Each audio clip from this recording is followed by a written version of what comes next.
You're listening to the Missionary Perspective Podcast with veteran missionaries Erik Johnson and Joshua Mead. We're glad you could join us.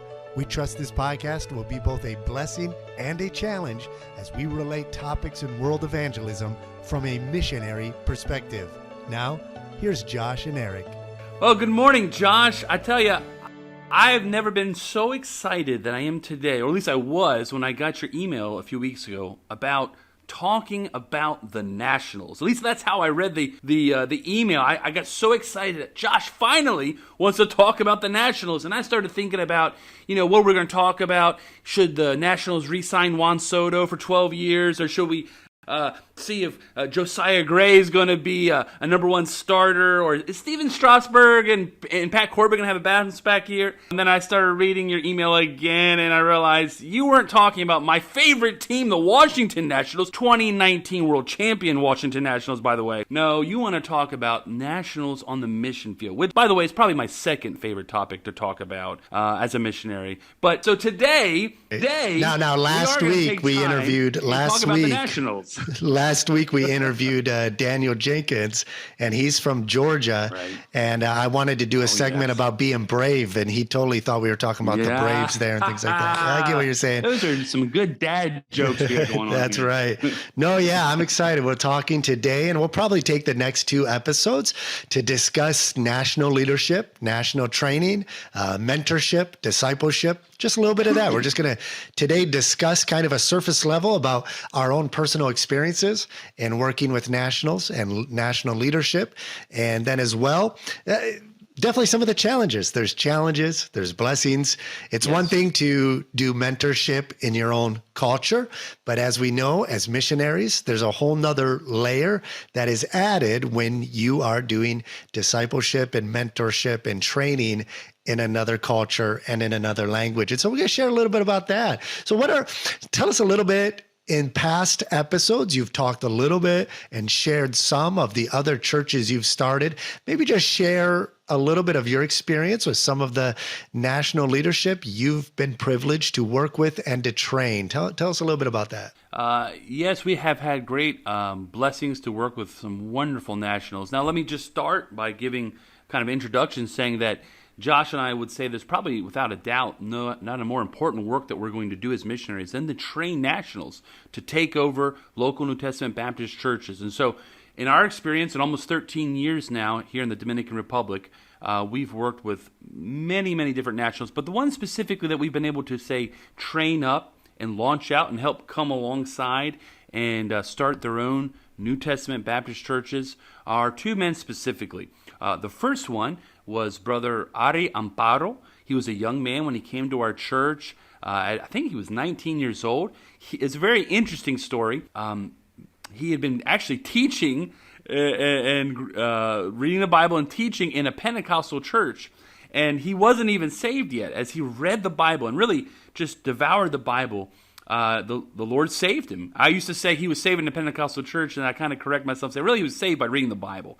And as he would be given these positions of leadership to be able to teach the Bible, the more he learned, the more he realized he was different than the church he was attending. And so the Lord allowed him to read some good Christian books, and he saw that they were authored by Baptists, and so he started praying, literally praying that the Lord would allow him to be trained by a Baptist preacher. And so he heard through his grandfather and another friend that there was a Baptist church in town. So he came to our church that very first Sunday. And I remember he came in, he introduced himself, he and his uncle actually, and they were from a very poor area of the northern part of our town. And one of the first things he said to me was, Pastor, would you train me to be a Baptist preacher so I can go back and start a church on my side of town? That's literally the first thing he kind of said to us. And that hadn't happened to me before and really hasn't happened to me since. And it was a very unique thing. And I remember thinking, well, that's very exciting. Let's make sure you come back next Sunday. Let's see some faithfulness. And he did. And very early on, we saw that he was a very special young man who really knew the Bible very, very well. And so we got to pour our lives into his life. And we'll talk about him a little more and how we specifically did that. But then the other gentleman we've been able to also send out with his wife to start a church on the southern part of town is Pastor Elias Ventura. Now, Elias had a different background. He's a little older than I am, about 10 years older than I am. And I take that back. He's almost about 20 years older than I am. But he had spent time in America, even though he's a Dominican. He had been trained in different churches, really highly involved in evangelism, had a very evangelistic zeal and spirit. And it was neat to kind of come alongside him and kind of help in some ways finish some of his training in a more practical sense, maybe fill in some of the formal training.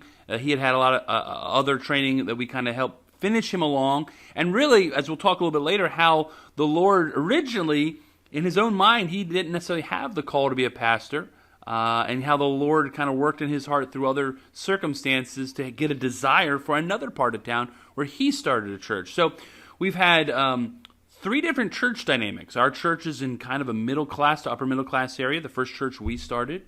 Pastor Ari lives in a very poor urban, we call barrio setting.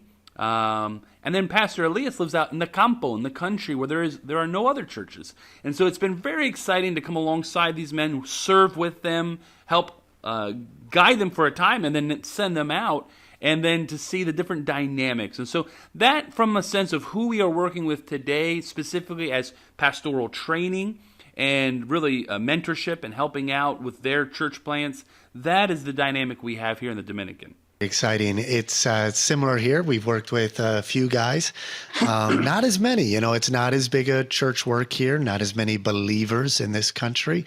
And so there's a limited supply of men that are desiring to go into full-time ministry and desire to serve the Lord. Many of the believers here are first-generation believers. And so there's a great zeal among the young people who get saved. But training that mentality of leadership and church leadership takes a little bit of time. I know in the history of the church here, back in the 90s, they had trained 2 or 3, maybe 4 guys, and all 4 of them just kind of bombed out, messed up big time. And I think I mentioned that on an earlier podcast. And so there wasn't a good track record with the church here with finding good men to take leadership positions. J.B. Godfrey, he's the vice president of our mission, BIMI, and he actually worked with a gentleman led to the Lord, trained him to be a pastor, and he's to this day is a pastor in a village outside of town, quite a little ways away from where we live, and he's still faithfully serving the Lord. And then he trained his son to take over, and his son took over the church there. And so we work with, of course, Pastor Malik Job is the lead pastor of the church. And he came and joined our church. Probably it's been, I want to say 4 years now since he came to rejoin the church. And his background was he was saved as a child. His dad was a first-generation believer. He got saved shortly after and was raised in this church. Back in the 90s, Hiroko Masumoto-san Sensei, who's a missionary from Japan to Senegal. She is 80 years old. She just got back actually a week ago, and she's planning on just finishing her days out here in Senegal. But she was his Sunday school teacher growing up. Then he moved away to Mauritania, a country north of us, and really worked for himself, had his own job as a photographer. And so he learned the self-discipline of working a job, needing to set your own time and your hours. And that was really essential and a big bonus for working with him when he came to join us, is that for 10, 12 years, he was working for himself, meaning he knew how to take initiative. He knew already that discipline of being a pastor. There's a lot that carries over in the discipline area of needing to be self-disciplined, self-motivated. Some of that you can't teach, okay? Some of that it's a character issue as part of it. You can model that discipline and try to train that. But we were fortunate enough that he had already been exercising that discipline of working a job for himself, supporting himself, and then he would support his family here in Senegal with his job. Came back, worked in a city nearby with another missionary for quite a while, And then he moved back to our city. And I had been praying 6 years ago. We broke ground in this building to begin our church plant. And if you listen to our episode on cross-cultural church planting in Senegal, I share a little more details on that. So be sure to go back and listen to that. But the day we broke ground, I also began praying that God would send us specifically somebody from that family, Malik's family, either one of Malik's brothers, maybe his dad, or Malik himself to come and join us. And long story short, 2 years later into our church plant, he comes back to our city, comes to our church. He tells me, I feel like God is leading me back to join the church here. I'm not sure why. And I'm snickering inside going, I know exactly why, God's doing something here. And it was about 6 months later when I began to seriously discuss involvement in ministry. I wanted to make sure we were, building a good, solid relationship, a good friendship before we dove into ministry, talking about that. And now here we are 4 years later. He's the lead pastor of the church. And I'll talk a little bit more about kind of how we modeled our mentorship with them. There's another gentleman that we worked with. Similar story to the gentleman that you mentioned, that you trained. He came out of a charismatic background. He was from a Muslim family. The school he attended was an Anglican school. And when they got to high school, they had to make a decision to either study the Quran or continue studying the Bible. So it's strange how things work sometimes in different countries. So in Nigeria, where he's from, his Muslim family sent him to an Anglican school where all of elementary you're taught Bible, but then when you get to high school, you can either choose the Quran or choose the Bible at this Anglican school. Well, he had a decision to make. He loved the Bible. He loved reading the Bible. He sat down and compared this as a young high schooler, sat down and compared the Bible to the Quran. And he was just convinced that the Bible was the truth and decided to follow Jesus and the scriptures and really was born again by faith in Christ before he even came to know Christians. Obviously, the Anglicans here in Senegal, you'll probably find true born-again believers among the Anglican church in Nigeria, not Senegal. It's a lot more conservative. Churches are a lot more conservative in general in their doctrine in Africa than they are in Europe or America. Churches that we would just write off as being totally liberal are much more conservative here. It's a weird dynamic. But that being said, the first church that he encountered, though, because he wasn't attending the Anglican church, the first church he started attending was a Word of Faith church, unfortunately. I mean, extreme charismatic group there. And so that was kind of how he was trained. He even did an institute at their Word of Faith Institute. When he joined our church, he moved to Senegal. And when he didn't join our church. It was about 3 years of intensive Bible study with him before he came to the conviction that the Baptist view was a biblical view. And we emphasize that he was drawn to our church because of the biblical teaching. But we told him, we don't want you to, because we're going to rebaptize you because of the doctrine of that particular charismatic church, included salvation in the baptism. And so we told them, because of that, your baptism is a testimony of not only your faith in Jesus, you're not getting resaved here, but your baptism is a testimony of you joining and belonging to the body of Christ.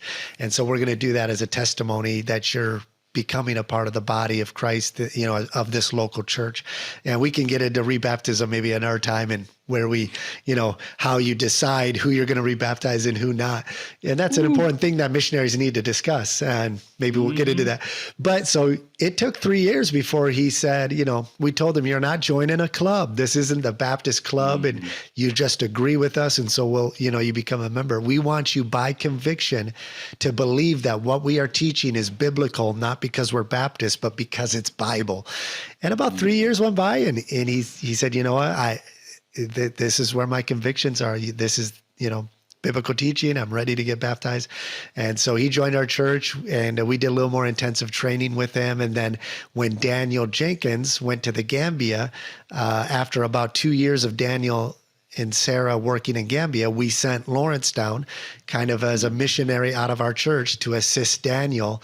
And so he's working with Daniel for a year, and then we'll reevaluate in a year and see where he's at, if he's going to continue ministry there. But those are the two primary guys that we've invested in specific mentorship. And then we're working with a couple other guys right now, but we're just in the early stages. But that's one thing I wanted to bring up. So that's kind of our personal experience of who we've worked with and who we've invested our lives in. But let's look a little bit about what are some of the models of mentorship and training? And one of the questions I want to ask you, I'm curious to know, is when you began training the first gentleman to become a pastor, did you already have a model of mentorship in mind? Did you have a structure in place that you said, once I find a pastor, this is the guy, this is how I'm going to train him. This is what I'm going to implement, what I'm going to do. And then, so share, or was that something that developed as you went along?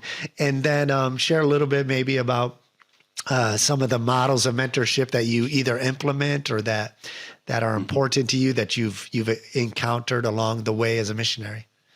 So one of the things that's important to mention here is that when Pastor Ari came into our church as young Ari at the time, that wasn't the first time that I attempted to train people for the ministry. And I think that's important to talk about, is that we may not talk a ton today about, for maybe a lack of a better term, the failures, the ones who fell by the wayside, that there have been few that either I saw potential in, or they came to me and maybe mentioned an interest in more Bible training, maybe the possibility of serving the Lord in different capacities. And so I had already tried different ways. Some of it had been with already recorded classes. So this is after we've done a discipleship, a basic discipleship, and then more of an intense discipleship. And so when Ari came along, and Ari's very excited about being a pastor, and it's obvious that it's real, one of the first things we always did was we tried to observe the other missionaries in our island. There are many wonderful ministries in Central America, South America, Mexico, America. But we really wanted to kind of see, okay, so we have a context of being in a Dominican culture. We had a number of other missionaries we could kind of talk to and see some of the things they've done. And so after kind of blending many of the things they had, we started, first of all, with a very intense discipleship, as you mentioned. I think we're going to talk about that a little bit more. But I think discipleship with an intense, good material, it really helps you fill in the holes, fill in the gaps where you think someone's got something that you understand, you've preached about it, but going through the material, and then obviously, discipleship is not just a book, that's just the jumping off point where you have something to talk about and then to further elaborate. And so with Pastor Ari, we started to make sure that discipling through the doctrine, we had that right. Then when we realized he was ready for the next level, that's when we kind of tried to have a mix. Now, I don't have it all together as far as a 120-hour credit Bible college. We have tried different, thankfully in our language, there are a lot of resources. I know in your language it's much more limited. But so we're able to pick and choose and be a little more particular with maybe the presentation, not only necessarily just saying, this is doctrinally correct, but what really fits each learner even. And so we also were able to go participate on this island in different settings with other missionaries, other pastors. Either they would come in or we would go to them. I myself taught a majority of the classes which we instilled into Ari. And then I think we'll talk about this a little bit more too, but just the opportunity as they learned to practically disseminate God's word in devotionals, in Sunday school classes, in serving in the church. And so rudimentary, that's kind of how we started, was with discipleship, all right? And then you get to that next level. There were guys who actually started with Ari, alongside with him with the classes, that kind of fell by to the wayside. But the cream, as they say, kind of rises to the top. And so with both those gentlemen, Elias was a little further along in his training. We kind of came in and finished it because he had started in the Bible Institute in America. But then with Elias, it was also the same idea of, okay, we can see that you doctrinally have all of this. Now let's put it into action. Let's start a bus route. Let's teach Sunday school. Let's preach. Let's go out and do these different things that will prove that you've picked up what you've learned. And so as far as the mentorship, all throughout the New Testament, there's one phrase that we see all the time, which is that the disciples were with Christ. And really, that mentorship always starts with quality time. And probably one of the areas that I have failed in the most is setting aside that time, because it has to be intentional. That you to say, I'm going to intentionally spend time with this preacher boy or this potential leader. And it's more than just the material, although the material is important. It is really that quality time you spend being with them, training them, allowing them to go out and make mistakes and correct them. And so that's kind of how, in both cases with our preacher boys, our men, and then those with the leaders that we can talk about later on, it's really that witness, being with them, sharing your burden, sharing your philosophy so that they can go forward in the direction that you see fit according to God's word. Yeah, and I think that's the thing really that we'll hone in on as we discuss some of the modeling mentorship models and discipleship patterns that can be put into place. We cannot overemphasize the necessity of spending time, just investing your life into the spiritual leader that you're cultivating. I met with a missionary. He was a missionary in Côte d'Ivoire, Ivory Coast, and then he ended up moving to Quebec. And he told me a lot of the way that he would mentor spiritual leaders in Côte d'Ivoire, he decided just to implement that and put it into practice in Quebec. And he has no formal discipleship program at his church, but with those who come, especially young new believers, he engages them where they're at. So he said, I'll go over there, I'll find out needs that they have. And he's a handyman. A lot of missionaries are. I wish I was more of a handyman, but he would go over and help a guy, get his brakes changed on his car. And that's when he would put his mentorship into practice, is engaging with those. I remember one of our supporting churches, Pastor Kenny Baldwin in Virginia, great church there. And one thing that really stood out to me when I was there at their missions conference is that he had 4 or 5 preacher boys. There's no Bible college there, but he had about 4 or 5 preacher boys that were just constantly with him. And they were saying that those boys could get called upon at any time in any service to get up and give a 5, 10, 15, 20-minute message on the spot. And so they had to be always ready. And he was pouring his life into them. I remember one missionary I was speaking with was telling me about a missionary in the country he served in who was very successful in seeing a high rate of pastors being trained and going out and starting, I'm using the word spiritually again, but successful church plants. And his model of mentorship was he just opened his home to the nationals and he would just share his home with them. Sometimes they would stay the night at his house. And now, he was investing day and night in the lives of the national guys he was training. Now, I will say this, you're opening yourself up to more danger doing that. So what I want to add going into kind of how we've modeled and how we do it is that you have to strike the balance between investing large amounts of time into those you're mentoring, while at the same time understanding the time necessity of investing in your own family and the protection of your family. So you look at Jesus, right? Jesus invested day and night in his disciples, and he spent more time investing in the spiritual growth of teaching doctrine to his disciples than he did in the masses of the crowds.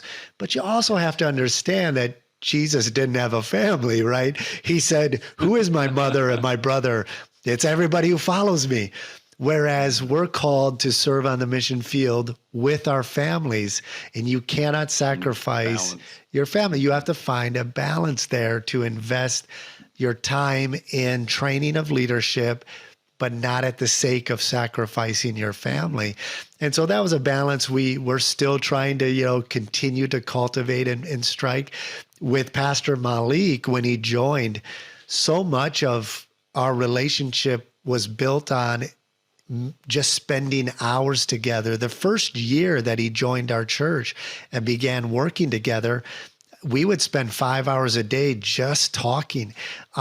Julie would be like, what do you guys talk about? It's just you spend 5 hours a day down there talking.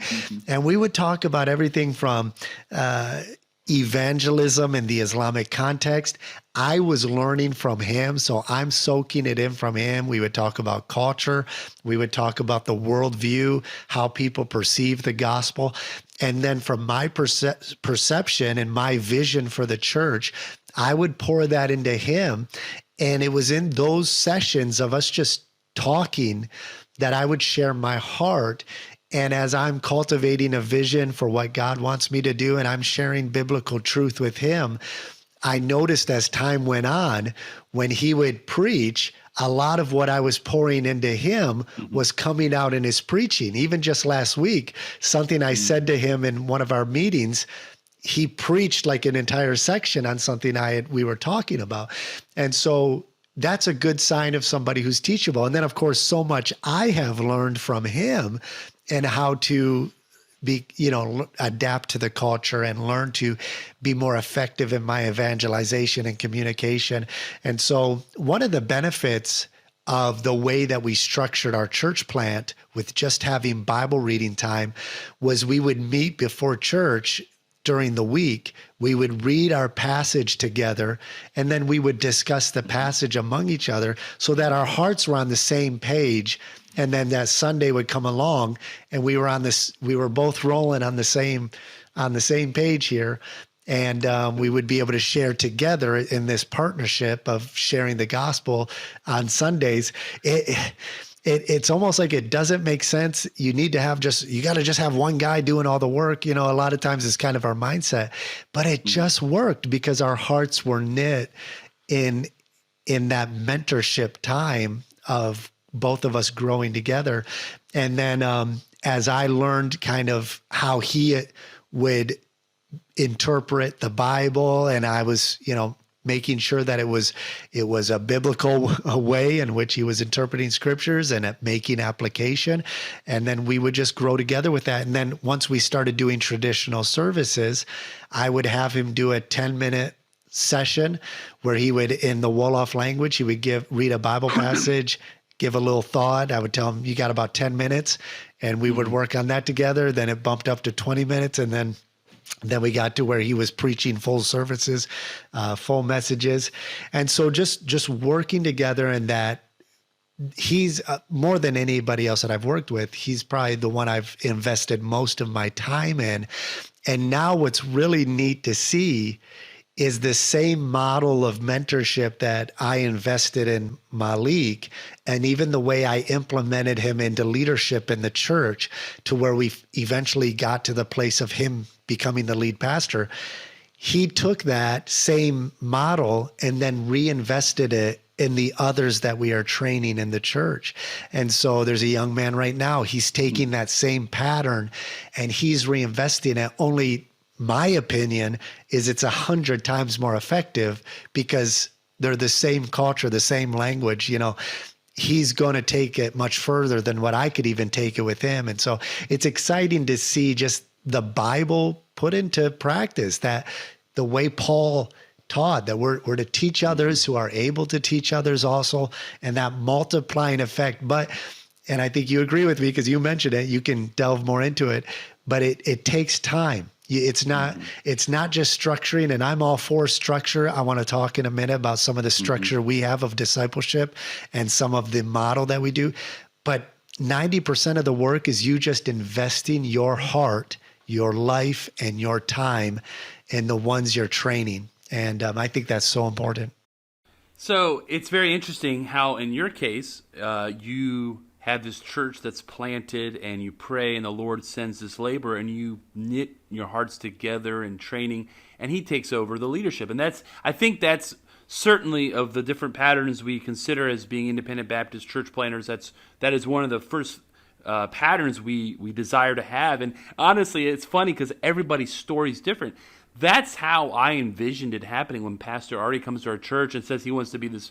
But then you can see very early on his heart was truly knit towards his side of town. We have an interesting dynamic in the Dominican that even in the culture itself, there are subcultures, and you have economic strata and how that works with education. And so right away, Ari had this goal that seems the Lord put on his heart from the very beginning to go back to his own people, back to his own town, his area.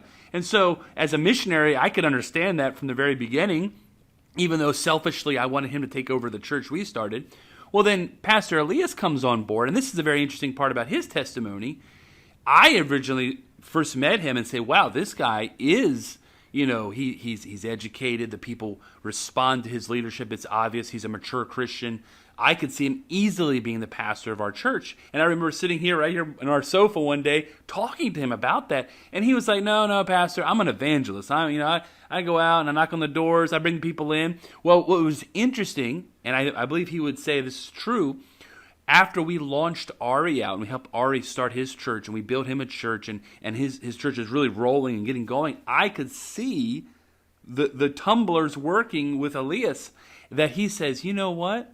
This bus route I have where only the kids and the teens will get on the bus route. I remember him probably within a few months after Ari starting his church coming to me saying, Pastor, we need to start a church over here, and I'm thinking, man, I wanted you to be the pastor of our church. That's how it's supposed to go. I was supposed to pass this on. But you could see the missionary zeal to go to an area specifically where he is now, where there are no other churches within miles, which is very uncommon in the Dominican.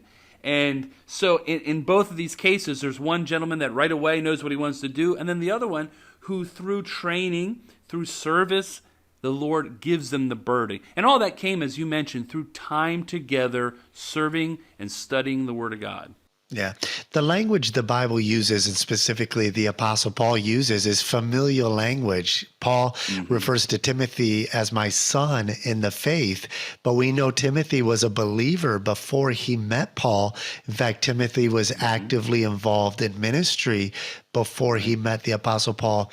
And so Paul took him aside and kind of expanded his ministry. In fact, what I love about Timothy, it's similar to maybe working with Malik and I, and the way it worked with us, is here Timothy is in Lystra and Derbe, and he's this promising young man. He's kind of doing the circuit of these churches in his region, and he might be kind of this, up and coming bright star of he'll be a great pastor one day, and he's a great Bible teacher, and he's kind of the big deal. The grandmas are pinching his cheek, and he's this great Timothy, we love him. And the Apostle Paul comes along, who just the year previous had been stoned to death, in Derbe. He comes back and says, hey, Timothy, I want you to join me. And Timothy, I think personally, as I study that passage, I think Timothy, while the Apostle Paul had this worldwide ministry, Timothy would be taking almost a lesser position with lesser influence maybe at the start. Really took humility on his part to submit to the leadership of Paul and join that team where he may not be as prominent, if we want to put it that way. And yet he was humble and teachable and saw the vision of what the Apostle Paul was doing and joined the team. And then the Apostle Paul just invested his life the way a father would a son. And I'll say this, I think for missionaries, especially for the men, I don't gauge the success of a missionary with the time he invests in the national leadership. I think it begins in your home. If you are not discipling and mentoring your children and raising them with the same fervor and passion and strategy and intention as you do with the national leadership, I don't think God's pleased with that. I think that's a detriment not only to your family, it speaks poorly of character. I've encountered missionaries who lost their family because they've invested so much time to the detriment of their family into training nationals that you do have to work a balance, but at the same time, you only get so many years with your family, with your kids. And so you need to find that balance somewhere. And your kids are great to practice on. A lot of the way that the way I developed my training for training other pastors and mentoring young men here, I practice on my kids. I try to train my kids and pour my heart into my kids. And that begins, first of all, with cultivating a heart for the Lord yourself. It just has to be real. And if you're going to make it real in the life of somebody else, your walk with the Lord has to be real yourself. And then as you begin to pour in somebody else's life, that passion and the genuineness of a walk with God is going to be portrayed, and that will pour out as well. And so, yeah, definitely you have to learn to figure out what God wants you to do as an evangelist, missionary, church planter. And when the right guy comes along, learn to cultivate your time and schedule time to invest lots of time. And I will say this, and I don't know what your experience have been, if you've had any negative experience, but personal discipleship and training of a spiritual leader, it's draining. It's very rewarding when it works and the person, desires to serve the Lord and becomes a pastor. But there is the potential of great discouragement, especially if you spend 2-3 years investing your heart and life in somebody and they just either bomb out or they were deceiving you the whole time. That happened here in Senegal. A gentleman came, he told the missionaries he was a believer. He wanted to be discipled by them. He hinted at wanting to maybe be a pastor one day. The missionary spent 3 years working with this gentleman. 3 years they invested in his life, discipleship and time. He ate with them and they spent time together. And they went on furlough. And what did he do? He robbed them blind. He robbed them, took everything, a bunch of stuff from their house, and was never seen from again. And so it's, you're definitely setting up for a potential of heartache. But at the same time, it's so rewarding when you put into practice that model of mentorship that is really displayed in the scriptures. And we've seen it displayed in other missionaries. And when you put it into practice, there's a lot of reward to it. Yeah, I agree with all those things you said, especially the part about you can have your heart broken. We haven't had someone maybe as extreme as the situation you mentioned, but I think as a pastor, as a missionary pastor, pretty much when someone starts visiting your church that has potential, you're probably way before they are even thinking about the idea of them maybe serving the Lord. And as those first steps go along, you're training, you're going along, you're very excited about the possibilities of the Lord. But I think the older I get, and I'm sure you're this way too, and I know this from just testimonies from other missionaries, I think you realize how few and far between sometimes the candidates are. Some of that has to do with disqualifications from the ministry, and some of it has to do with education. But a lot of it just has to do with the commitment level that it takes to be a pastor and to be a missionary. And so when you start getting those people that are the possibilities, you start getting excited about it because they're not a lot of them.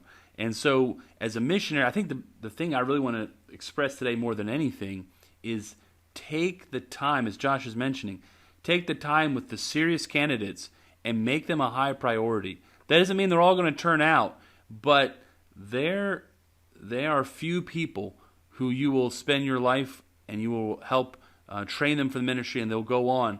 And so it's worth it.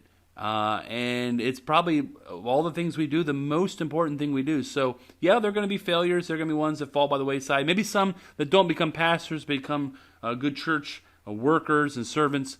But, boy, when you get those ones that become gems, you realize how much it was all worth it to get to that point. And you don't want the failure to be because you were lazy enough or you were too lazy and you didn't spend the time properly training that person. And so when I call it the ping pong effect. When you hit a ping pong ball into your side, you need to hit it back. And so when there's somebody who has that potential, you want to take that ping pong and hit it into their court. You know, maybe they'll make an error, but it's not going to be because of you. You're going to be always sending it back into their court with spending time, having materials, and just constantly being around them until the Lord reveals it one way or the other.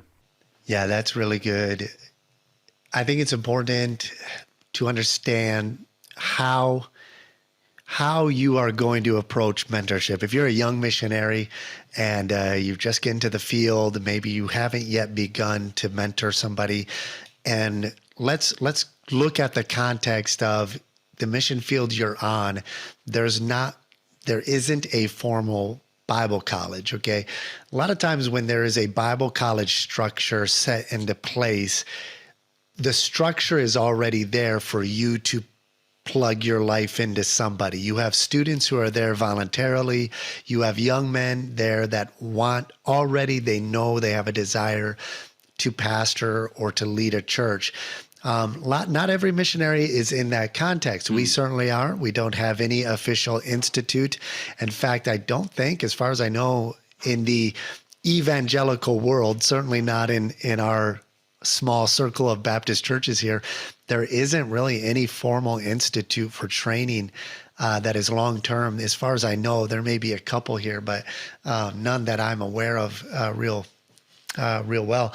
And so we're really looking at really just going back to New Testament, the way that the Apostle Paul would invest in the lives.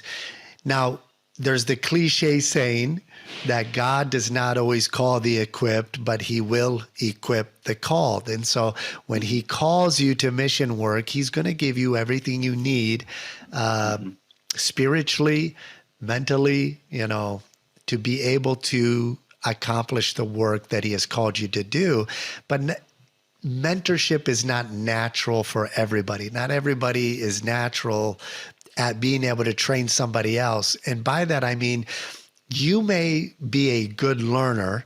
You may be somebody who is humble. You're able to learn, you're teachable, but you don't know how to reteach maybe in a level of being able to break down for somebody else how you do what you do or why you do what you do. I'll give you an example. Just the other day, somebody asked me if I could show them the process of how I do video editing and how I do all our social media here and how I put all that together. And I'm like, oh yeah, sure. And then I sat down and thought, I just do it. Like, I don't know, how would I tell them how I do it? I just do it. Like, how would I sit down? I've got to sit down and spend a few days here thinking through the process of why and how I do that so that I can share them in a way that they can understand, because, it's something I do. So most pastors, we pastor, we preach. It's just, we do it. We prepare a message. We do it. But are you able to train somebody else and break down to the nuts and bolts of why you do what you do? Why did you preach it? Why did you interpret the passage that way? And so I wrote down two things that I think help. And we're not going to get real deep into it this time. I just want to kind of cover it a little bit. You can share some thoughts on it. But for the individual missionary, I think it's important. Two things are important if you're going to begin investing in the life of somebody else in a way that's going to be beneficial both to you and the spiritual leader that you're training. The first is this: you need to be self-disciplined. The Apostle Paul said, I discipline my body. I bring my body under discipline. I don't want to be a castaway, he said. And so he buffets his body. He put his body through the ringer, and he would make sure that while he was preaching to others, he himself was practicing what he was preaching, and that he was exercising on the weekdays what he was implementing and teaching on Sundays. And so, like a baseball player who's going to get up and bat on, a Saturday game, he's got to be at batting practice all week so he's prepared for that game. And that's true in sports, and that's true with the ministry. We've got to be self-disciplined, just like any soldier is going to have that discipline. You have to learn self-discipline, especially when you get to the field where, if you're in the context like us where you're working by yourself, if you don't have the character of self-discipline already established, you can easily get into a rut of, laziness or whatever else you want to call it. And then I would say, secondly, learn to know yourself. So the Bible says, examine yourself if you are in the faith. The Bible also says, work out your own salvation with fear and trembling. In other words, why are you saved? You know you put your faith in Jesus, but what does that mean? Learn to examine and know yourself the way you learn, and learn to think those things through so that you can kind of regurgitate that process and then share it with others. Because the best way for you to learn to mentor somebody else is to learn how you're mentored, learn how you learn. And as you learn your process, then you can better communicate to others, breaking down kind of how you're able to invest, how you're able to invest your life and your heart into others. That for me was a big help, just kind of being able to sit down, go through my own process, write down, how do I think things through?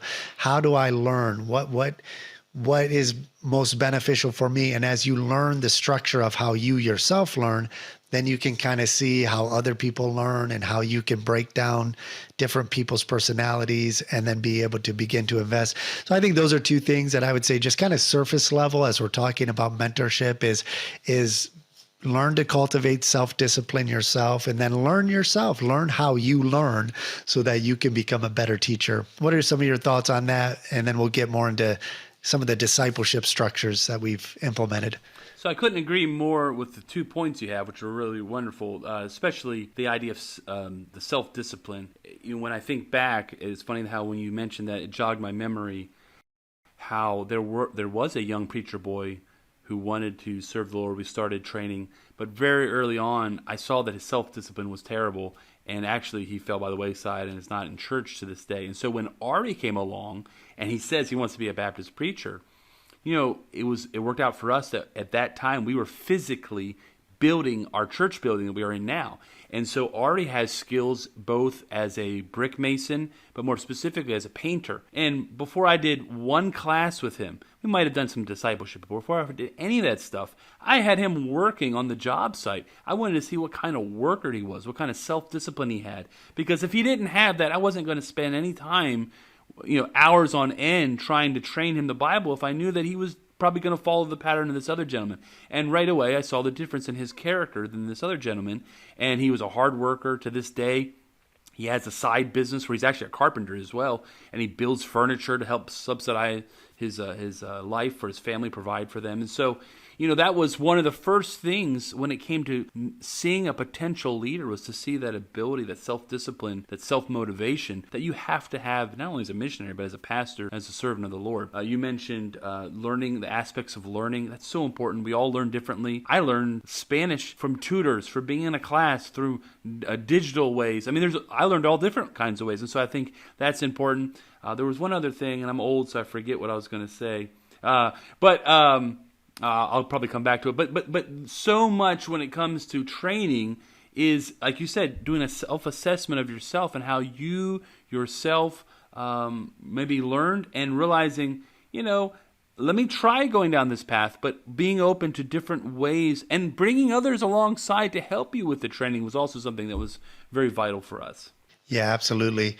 And that carries over into, as you begin to learn to cultivate and establish your own way of learning, once you can communicate to yourself, okay, this is how I learn. Like, not just I'm learning, but this is why I learn the way I learn. Once you're able to do that, you're able to evaluate and see in others the way that they learn, to know how to best invest, how to best cultivate different relationships. And like you said, that's one of the key factors early on with working with somebody. It's the same with us, is the discipline. If somebody early on is showing signs of self-discipline, of having that aspect of their character cultivated, then I'm more open to investing more time in them. There's a young man that we're working with right now that I do feel that he will in the future be one of our church planters in the south of this country, but there is a little bit of a lack of self-discipline. And so we haven't gone full force with bringing him in and cultivating a deep relationship and mentorship yet. We're working on just simply getting him to be faithful on time at different meetings that we hold. We give him little responsibilities here and there, and Malik and I are trying to gauge where his discipline is. And once we see that he's got faithfulness down in these little things, then we're going to begin to pour in. He's maybe about 3 years out before we see him getting to a place where we would seriously consider getting a church started with him. But it's time. You take your time. A lot of missionaries get real excited right away when somebody comes along showing promise. Don't jump on the first wagon that comes riding by, because especially in cultures like ours, in the Islamic culture, deception is actually a virtue, okay? And this isn't a knock on, I'm not degrading Muslims at all. I have respect for my Muslim friends and my Muslim neighbors, but it is a reality that an honest Muslim will also tell you is that deceiving a non-believer is a virtue that even Allah sometimes engages in. And so you may get a guy coming along who is fully Muslim, but they're pretending to be a Christian and they're just looking to get something from you. And they'll patiently wait out the long game. And so you really have to, take your time, be prayerful in the way you invest in people, and don't be cynical, but be a little skeptical at first when people come along with a perfect background story and they seem perfect for, taking over your church early on. Just take your time with people. Yeah, I couldn't reiterate that more. It was something I think maybe I was thinking about earlier. Something I learned from our pastor, and something we've tried to implement in all the ministries here, is that you don't rush anything.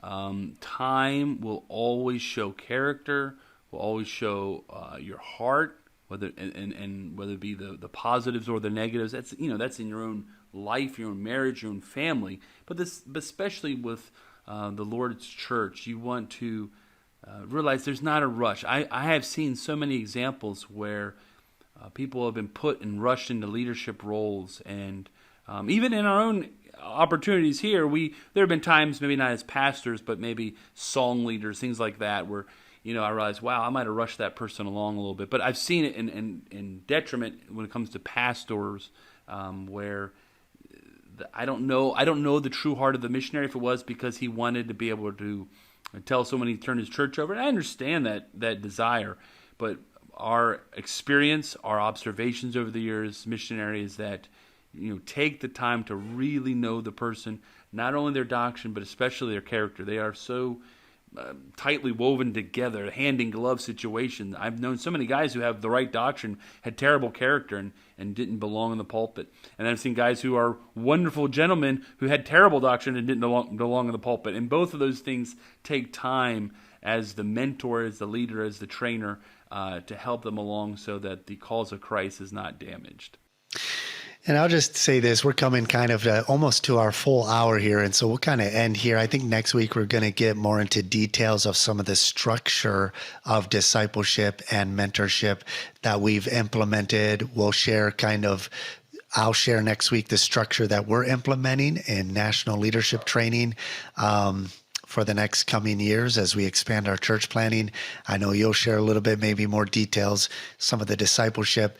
But I just want to end with this. I think the future of missions in so many countries is national leadership. What I'm seeing in the States, a lot of churches are beginning, and they have for the past decade, have begun to understand the value of supporting a national leader, of how much cheaper it is to support a national pastor than sending a missionary. I had this conversation with Pastor Malik. I asked him, do you think it's time for Senegal to simply be the church here, to just be led by national workers, and the missionaries just kind of go back to the States? And I'm not ready to go back to the States, but I just wanted to get his feel, what his opinion was, because I've had pastors ask me, well, wouldn't it be just more effective if we just send our money to national pastors instead of supporting you, the foreign missionary who's quadruple the cost of living overseas.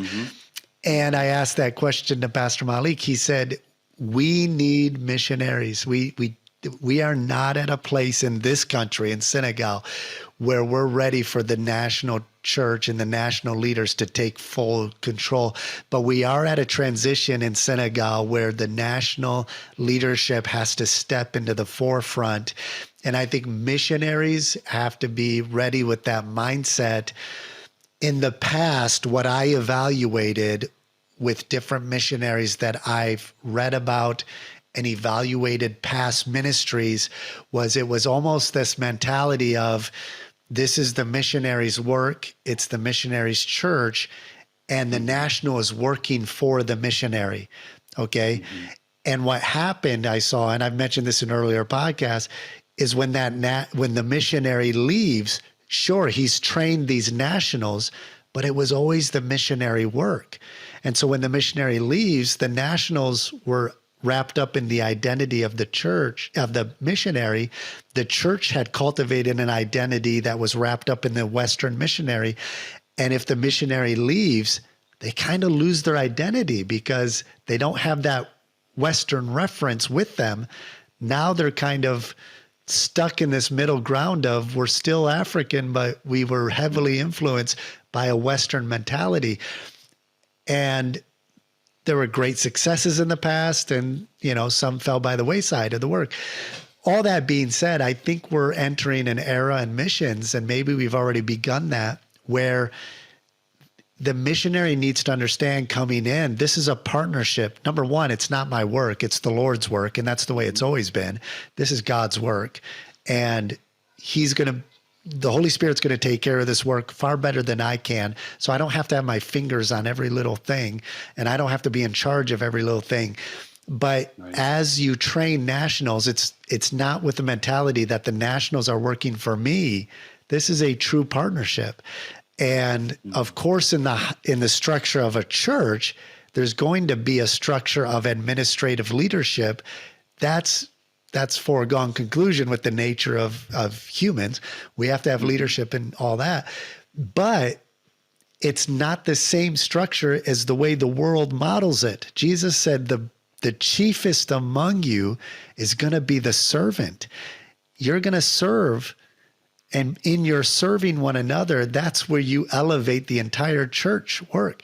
And so I think missionaries need to come in with an understanding wherever you're serving, wherever the church is in your country, as a general rule, that there needs to be a cultivated, it's a national partnership. You're partnering with the nationals hand in hand, and with the idea that we want to see an indigenous national church that's going to outlast our influence and our input. And that comes from emphasizing the Bible. That comes from investing your heart, a heart that's been cultivated by a love of Jesus and scriptural doctrine, and then investing that in others and letting the national culture kind of shape the identity of the church as it's being transformed by a biblical mindset and biblical doctrine. And as you walk hand in hand in partnership with the national leadership, I think there's going to be a much more long-term effect that's going to be produced for fruit that remains than simply being the head guy who's in charge of everything, that has his hand on everything. And when he leaves, everything's just kind of left to, what do we do, And so I just wanted to finish with that. That was kind of something I wanted to get off my heart and share. I think there's still a need for missionaries, foreign missionaries, to support missionaries. But at the same time, I see the benefit of supporting national churches. And maybe we'll do a whole podcast on how churches can support nationals, different ministries that are out there in the States that are allowing churches to support directly national leadership. But all that being said, learn to be humble, learn that this is a partnership with the Lord, and it's a partnership with others, especially the nationals. And I think you'll see the Lord do some special work in the church planting that you're engaged in. Yes, I I wholeheartedly agree with that last section, that statement you made, and I just add my perspective to it, which is very interesting. You come from a country where there's, it's still a great dearth of need for good Baptist, independent Baptist churches, doctrinally sound Bible preaching churches. When I first came to the Dominican, and this may be the perspective of other missionaries who are listening to the podcast today, in the capital city of Santo Domingo, very early on, I realized, whoa, there are a great host of wonderful national-led churches that have no missionary involved in them now. Obviously, in many cases, that's how they were started. But the need that I saw was in the north, and there are now in the west, in the south, in different parts of the country. What happened in this country is the great majority of the wonderful churches, they never went out. And so as a missionary, I have had wonderful relationships with some of the best preachers in the world that I know who are Dominican pastors. And we will sit down and talk, and they will say, one of our greatest needs and the greatest problems we have as a Baptist movement here in our country is that we don't have enough people wanting to go forth and start churches. And so the need for missionaries around the world is still great. Not just American, North American missionaries, but just in all places of the world, because sometimes we don't want to leave our area. And so it can be a Mexican missionary, it can be a Filipino missionary, it can be a Japanese missionary, it can be an American missionary that's willing to leave his country to go kind of show the pioneering spirit. And so that's what we've seen. And as we partner with nationals, boy, as soon as they can possibly properly be set in leadership, that is how something's going to flourish. And that's what we're going to talk about in the next probably couple of weeks. And I wonder if, that seemed to be a lot of national churches, missionaries who started churches, turned it over to nationals. Unless you're intentionally cultivating that missionary spirit, there is the mentality. And would you agree, missionaries, American missionaries especially, a lot of them have had a tendency to want to build their own kingdom. The irony is that we're sent out, we're leaving our comfort zone, and we're going from one country to the next, fulfilling missions. But then we get to our country and we either don't work well with other missionaries because we want to build our own kingdom and put our name on it. And I think if that's your mentality when you're starting to work, that you want to build your own little kingdom, whether it's spoken or unspoken, if that's deep in your heart, that's causing friction with other missionaries and you're not working with other people or other nationals, that's going to carry over in the heart of your church. When you turn it over to a national, that mentality will be there of, well, we're all about us. Like, why would we send somebody else out and engage in missions and evangelism when we are, we're here to build our own work. What I appreciate about one of the other churches in town, and I appreciate this about our church, there's two of the main churches, and is that the heart of the members of the churches want to seek as many ways they can to engage the unreached. They want to, what method can we employ? What's a way that we can reach our Muslim family and Muslim neighbors? What's something we could try just to get the gospel? And that comes from the top down. That comes from leadership, cultivating the heart of the love of Christ in people, of wanting to give. And so I would just say, missionary, be careful of not just going to think, well, I'm here, to build a kingdom and build a name for myself. And so I could, become a director one day or something like that, whatever it might be, right? Learn early on to cultivate a missionary heart in your church, and it will pay off residually in the end as you turn that over to the national leadership. Yeah, I think that's something we all have to be careful of. And I'm sure we've seen examples, but I think from the very beginning, missionary, if it's especially a new missionary listening, you probably are called out of a church that was mission-minded. Make sure that the churches you help plant are missions-minded. And if you start that from the very beginning, with the churches we started from the very beginning, we supported missionaries here on the field, other church planters. The church plants we started, I encourage those pastors from day one, make sure you're supporting missionaries. And I think that just develops a missions-minded heart. and will always serve all the churches well. Well, we sure appreciate all of you out there listening or watching, taking time out of your day to just listen to us converse. God bless them. A lot of people are watching, and sorry you got to see our mugs on here, but our prayer is that it'll be a blessing to you. Hope you'll take time to like and subscribe. Mom. Yeah, exactly. Well, we appreciate you taking the time to listen, and we've got some great feedback. Send us emails, comment on our Facebook page, and let us know you're listening. Let us know where you're listening from and how this podcast has been a blessing to you, and send us any questions you might have, a topic. If there's something you want to hear Erik and I discuss, send in a topic, let us know, and we'll be glad to try to cover that. This is Josh Mead from over here in Senegal, West Africa. And Erik Johnson, go Nats. Excellent. Well, we hope you have a great day. God bless.